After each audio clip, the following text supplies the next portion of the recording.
شو قالوا كمان؟ برجك اليوم ضارب مع برج الدلو. هذا بده يكون برج ابو رأفت. حبيبي شو بتحب حط لك بالسندويشة يا عمري؟ جبنة بيضة مع نانا. لك يستمني النانا كله يستمني.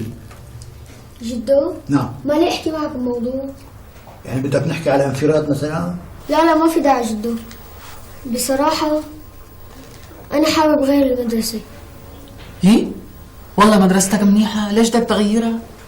هيك مو عجبتني، باحتها صغيرة والأساتذة مو مناح.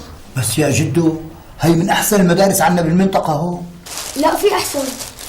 رفيقي هون بالبناية حكالي عن مدرسته وطلعت أحسن من مدرستي بكتير. شو اسمها هي مدرسة رفيقك؟ اسمها مدرسة القعقاع. إيه بس هي مدرسة حكومية. وإذا حكومية. جدو اسمع لي اقول لك كلمتين، هذا اخر مرة بتحكي بهالموضوع. اذا كان حابب توفر علينا نحن عنا مصاري كتير، ما هيك الفات؟ إيه طبعا أخي طبعا. وهذا غير الاحتياطي الاستراتيجي تبعنا. يلا حبيبي صار موعد الباص، يلا ماشي. يلا الله معك جدو، مع السلامة. الله معك حبيبي. باي. يا لطيف يا ألفت، الولد شو حساس، حدا حكى قدامه شيء؟ لا يا عمري أبدا. طيب يلا وأنا حقول السلام عليكم كمان. وعليكم السلام، الله يكون معك، الله يوفقك ويسهل أمورك يا رب، الله معك أخي.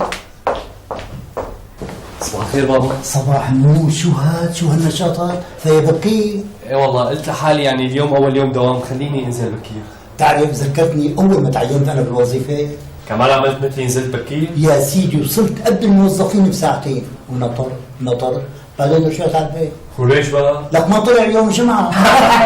العمر يا سامي شري. سامر أنا عم بنتظر أول مقالة على أحر من الجمرة. ان شاء الله بابا ان شاء الله. يلا تفضل بابا تفضل. الله يرضى عليك.